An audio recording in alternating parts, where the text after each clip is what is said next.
Hello and welcome to Journeys and Journals. I have the privilege today of meeting Bishop John Newman. Now, anybody here in the Rogue Valley would recognize the word Newman as being the landmark church, the Newman Methodist Church. Guess it's named for him. But let's find out a little more of the story. You are? Darrell Stafford. Darrell, and what's your capacity with this Newman Methodist Church? Well, right now I have several, but the one that's important is that I'm part of the project to celebrate the Sesquicentennial, the 150-year anniversary of this church. And the church was named for Bishop Newman, who came here in 1890 and dedicated the brand new church. Ah, where was he located? Well, he was bishop for the whole western region of, or jurisdiction of the Methodist Church. And initially he lived in Lincoln, Nebraska, and he had to travel out this way. And he got tired of traveling and finally moved to San Francisco. But he was a well-known person. He was a great preacher on the West Coast. He preached in Washington, D.C. He was chaplain of the U.S. Senate for 2 years and a good friend of the Grants, President and Mrs. Grant. Oh, why don't you introduce us to the ladies next to you? Well, this is Shirley Holzinger, one of our team members. We have 10, so there's the three of us representing that group today. And the other lady is my wife, Margaret Stafford, and she is the historian of the church and a member of the team. Margaret, do we have you to thank for this marvelous piece of history right here? Well, we found that in the church archives, and that was the members who were here in the early years before any church was built. I looked at it and I just sort of thought it said 1969 because I've never seen 1869 written. These are the people, they come from Louse Creek? Louse Creek, Grants Pass, Dry Diggins. Dry Diggins? Do you even know where these places are? I mean, people traveled far to come to your church. Dry Diggings is on east of town toward Rogue River. And are any of these members, Dimmick, there's a street named for Dimmick right here, and Van Nuys. And the Tufts family and the Wheeler family. The Van Nuys Ferry, that's how you got across the Rogue River. So these were the And there are still some descendants from them, still active members of the church. Oh, this is wonderful. I don't think it was the same page. This looks like a good Xerox copy. Who's been so careful to keep all these archival materials? Well, early years, Eccles Pollock was the church historian, and he went back to a lot of the old records and wrote up a little booklet on it. And then later, Anna Wade Harmon was the church historian until 1960. You have those people to thank for the history that we're going to record today. Yes. First pastor's name? The first pastor was Thomas and Hannah Croxton were the ones that were originally started. They're the ones that get credit for the founders of the church, and that's slightly different than the first assigned pastor.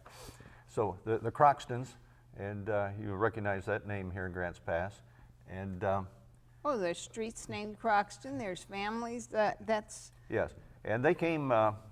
Actually, there were Thomas and Hannah were born in England, and then came to the United States around through New Orleans, Illinois, wagon train to Oregon in 1852. Did a donation land claim up near Roseburg, and then came on down here in 1857. And part of the reason for coming down here is that his sister married James Van Nuys of Van Nuys Ferry. So you get your connection there. My nephew was just married out there by Van Nuys Ferry, and that was just wonderful because it's the same way it used to be, grassy fields and everything except for the ferry boat.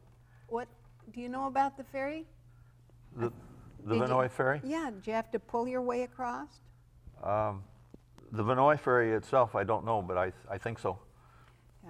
Well, recently, just real recently, January 1 of 2007, there was a proclamation made by Lynn. How do you pronounce that? She wants me to talk. Lynn Holzinger, our mayor. And this is the First Lady of Grants Pass speaking. She's not only the wife of the mayor, but she is the very, very, let's see, right here. Yeah. But the organ that you play, do you still use the pump organ? Not frequently, no. Yeah, occasionally for a special event, some small group, or to demonstrate. I demonstrate it to students quite a bit. And then this picture is of your beautiful church on the inside. Right. Mm-hmm. But let's look at the outside, because that's what makes it so incredibly famous. Mm-hmm. Why don't you tell us about this? Well, the church was planning for that, was started in 1888, April in fact, and it was completed in October 1890.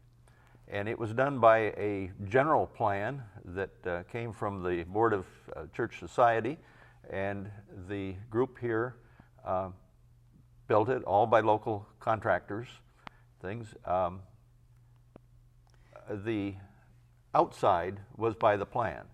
The inside was different, and we can talk about that later. Well, but the church today is essentially on the same footprint as this. Excuse me, but isn't this a power line? Yes. But no wires? There should be some wires in there. I thought maybe it predated electricity No. coming to Grants town. Pass had electricity very early. Oh, it did? Yes, well before the time they paved the streets. And what about the paving of the streets here? Well, the church was built in 1890, and that street was paved in 1910. Well, So there were 20 years in there. and I understand this fence, there's a special reason for the fence? The fence was to keep the cows out. Keep the cows. Yeah. And I'm sure those horses would like your grass and your, oh, it's a beautiful church, and we'll talk. It's a Gothic design, and it is on the National Registry of Landmarks. It was put there in 1977 as one of the very few Gothic structures even in Oregon, but particularly in southern Oregon. Well, There is a plaque on the church denoting that, isn't there? Yes. I Yeah. invite everyone to come and visit. Just look at these stained glass windows. These, it's a feeling of being in the old country. Is that I mean, this isn't New World style. No, the Victorian Gothic particularly was the style of the late 1800s. And it's head and shoulders. It stands well above the rest of town. So it's visible when you come in over the mountains, and it's awesome. The top of the steeple is 125 feet. Oh, I needed to know that. Let me look on your shirt here. Yeah, Newman, that's it? That's it. Now, there's a cross up on top, is that? Yes. Initially, when it was built back in 1890, there was a weather vane up there.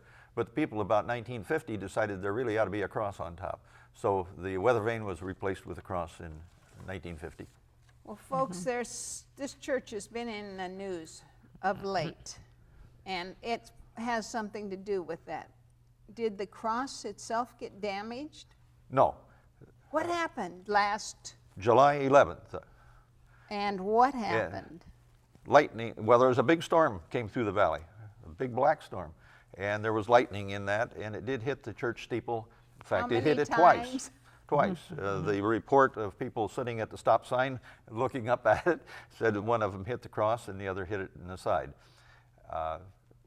There was a substantial damage to the structure inside, very redundant structure. Oliver Beals was the carpenter locally that built it back in 1889, and he'd done an excellent job. A couple of the timbers did get blasted out of there and were found over on the courthouse lawn. You mean from the lightning? The lightning strike, This year? yes, So in do you- 2007. Are you going to put those in a archival box, these timbers? Yeah, This is, they've been gathered up, along with the square nails that held them. thank you for that bit of information. Some of them are spikes about that long. Square nails, Yes. that means local blacksmith likely. We don't know the source of the nails, but it could well be. Now, there's a little bit of history about lightning striking twice. I mean, it just isn't supposed to happen. Well, that's said, but I'll enter it the other way, is our search of the records indicate no lightning strikes on it previously. So it's been sitting there for 117 years without a lightning strike. So that's pretty seldom. Well, I tell you, when I came down and saw it, I just, oh no, not our church. And I think most everyone here takes ownership of your church. I hope you don't mind it. We love it. That we who don't attend your church feel that it's ours. And it's open for concerts and it's open for community things. I was lucky enough to go to a service Easter time at, would it be Monday, Thursday, or Probably. the Stages of the Cross outdoors in the That's Monday, garden. Thursday. Beautiful, and you played the music. It just filled the whole thing. Why don't we talk about, well, current day, why, what's this picture all about? Well, that's the Boatneck Parade, and the banner there tells about, we started with the circuit rider. And George Brett's in the next picture down is depicting the circuit rider. And the buggy behind has his wife in it. And then this is a group of our members with Well, their now, shirts on. This is our That's the courthouse. Josephine County Courthouse. I'm glad you got that in. And that's where it all began. I'm going to ask you to just pick up any piece that you've brought and share the story of why you brought it today. So shall I hand you this first, or what would you like? Would you like that one, Darrell? It has the First Church on it. Yeah, I guess. Okay. Well, one of the details of things, the church that we see today is not the first church.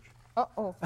Uh-oh. There was a previous church on exactly the same footprint, and this is a picture of that church, and you'll notice the bell tower is different, and that's how you can really tell it's different. And that church was built in 1888, and they outgrew it. Or 86, excuse me. Yeah, I'm my historian. Thank you, thank you. And in 3 years, they outgrew it. They jacked it up, put it on wheels, and they moved it down to 4th and C Street approximately, and built the new church there in the 1890, the one we've been talking about. Oh. So it's a field there that is pretty bare back in that time. We talk about Grants Pass, but you know, the name didn't exist then. Okay. It was the Upper Rogue Valley, maybe. Okay. I'm No town. no town. The Rogue Valley, the river was there, we know that. Well, at the time that was built, Perkinsville maybe was as good a name as any, and it was down along on the river by where the ferry was. And it was after that even that the first Grants Pass election district occurred. So you and it was in Jacksonville. Oh, you predate? I mean, Jackson County, excuse me. Yeah, You predate all of that. your church and these Croxtons, that's where it all began? In point of fact, It is Croxton's, Thomas Croxton and his friends that came up with the name of Grants Pass. Oh, yes? Yes. And the first entry to the government postal things was to call it Grant, and it was refused. Oh, And so they had to come up with something else. And they were just building the road from Grants, what we know as Grants Pass to Merlin, the pass, and and so they called it Grants Pass. this is Scouts Honor, real history. That's my version of the history. There are 3 other prominent stories, but I find that one very well. And then Croxton was the first postmaster of Grants Pass. You mean he was a pastor, or? Postmaster. Right. Yeah. But why did they name the church after him? I No, thought- that was Newman. Okay. Croxton was a member of your church? He was the founder of the church, and he was around then. He was a commercial person, agriculture, and raised meat for the miners. And so we can find the Croxton family in your archives. Yes, yes, very, very prominent. Well, I see they've just written on the back so we wouldn't get confused there about who these people are. Beautifully done. And he was in town, miner, all kinds of things involved with the town. Then died in 1869. 8. And the Croxton family still lives down these parts. Yes, there are members of the Croxton clan that are still in town. And tell me about any picture here. I mean, these are really, really old. Well, Yeah. this one is a picture of what is known as T.L. Jones, is the way that he's normally referred to. And Mr. Jones is what? Mr. Jones is the same T.L. Jones that the church at Wilderville was known by, the T.L. Jones Memorial Church. Ah. That is him. He was a circuit rider in this area. He was a miner, was converted, became a circuit rider, and then became a district superintendent. And he's the one that they called for his practical experience to build the church in 1890. He was called and became the pastor of the church for the second time, and was responsible for getting it up and going and having Bishop Newman come and dedicate it. Well, I was so lucky to go to that Wilderville church for a sunrise service on an Easter. And it was just Yes. awesome, because I thought, you know, yes, I've been to your other sunrise services which were in town, but this one was just the way it must have been for centuries to have sunrise. You want to What speak to else? that one, Margaret? What else can you? Well, now, Reverend Jones's wife was Mary Baird, and her father was the one that was killed by a grizzly bear. Oh, And so and her sister, Katara Baird, married Southwick Isham, who was an old family in town. oh, the Ishams, absolutely. Yeah. Now, I got to go to a wedding in your church, and it must have been, it was a Christie wedding. It was wonderful, and I got to wear those grown-up dress and the whole thing. I've always loved your church. Why don't you tell me a little bit about what keeps you coming back? What's your story about the Methodist Church? Well, I've been playing the organ there for umpteen years. I hate to Umpteen. say it, but I'm into 42 years Really? as organizer. And which organ do you play? This play- one at the No, pump? not that one. That one, actually, the one that you just pointed to was a gift to us. It is a Hinner's tracker organ, which means it's all mechanical.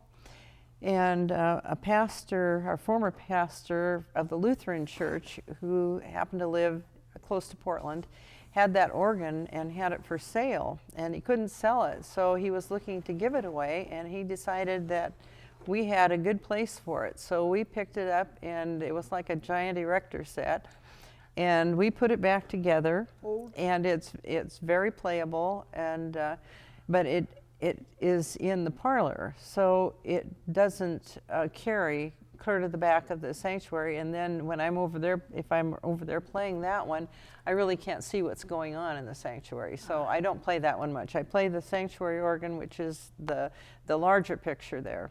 Over here. Yeah. And that organ was also a gift to us. And it came from a family in California, and it's an Epworth organ.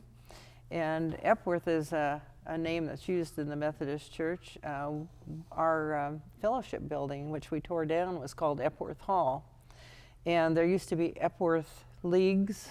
I'm not too familiar with that. Margaret probably knows more about that. But anyway. The name Epworth comes from England, where John Wesley's home was. And so that's the trace of the name Epworth, and why it's a Methodist word. But that organ had belonged to a lady who died, and she'd had it since she was very, very young, and her family wanted to place it someplace where it would be cherished, and You're so they chose us. talking that pump organ, right? That's the pump organ, and we've only had it probably about 10 years. Even the stool there, that I can almost feel myself whirling around on the piano You're welcome stool. to come anytime. Oh, thank you. Well, I know that there's so many treasures here. I could pick up anything. This was a beautiful plate I got many years ago, 1990. They, and of course I had to get one of those. Do you associate that date with anything? 1990. Tell me Well, about that's when our church was 100 years old, when our building was 100 years old. Oh, so this was a 100th anniversary. That was our 100-year Well, I anniversary. was so fortunate to go to the great-great-grandparents' church up in Christchurch in Taiwandanega. It's on a reservation, and my grandparents were asked, great-great-grandparents, to go and build a church after the style of these beautiful churches. So I thought, oh, I'm going to bring those 2 plates.